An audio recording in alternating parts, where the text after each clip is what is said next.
മന്ദാരം. ആ ഒരൊറ്റ പേര് മതി മന്ദാരത്തെ ഓർക്കാൻ, അല്ലേ? ഇപ്പോൾ ഓണക്കാലമല്ലേ, പൂക്കളുടെ കാലം. പണ്ട് നാട്ടിൻപുറങ്ങളിലൊക്കെ സുലഭമായി കിട്ടിക്കൊണ്ടിരുന്നൊരു പൂവായിരുന്നു മന്ദാരം. അതുകൊണ്ട് തന്നെ അത്തപ്പൂക്കളത്തിൽ മന്ദാരത്തിൻ്റെ സ്ഥാനം എടുത്തു പറയേണ്ടതാണ്. ബഹുനിയ അക്യുമിനേറ്റ എന്ന ശാസ്ത്രീയ നാമത്തിൽ അറിയപ്പെടുന്ന ഈ മന്ദാരം ഫബാസിയേ കുടുംബത്തിലെ ഒരു കുറ്റിച്ചെടിയാണ്. കുറ്റിച്ചെടിയായി വളരുന്ന മന്ദാരം 2 മുതൽ 3 മീറ്റർ വരെ ഉയരം വെക്കും.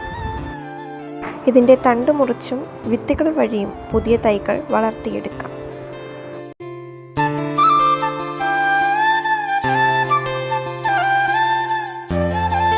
മറ്റൊരു വീഡിയോയുമായി വീണ്ടും കാണാം. വീഡിയോസുകൾക്ക് അത്യാവശ്യം വ്യൂസ് കിട്ടാറുണ്ടെങ്കിലും സബ്സ്ക്രൈബേഴ്സ് അങ്ങനെ കൂടാറില്ല.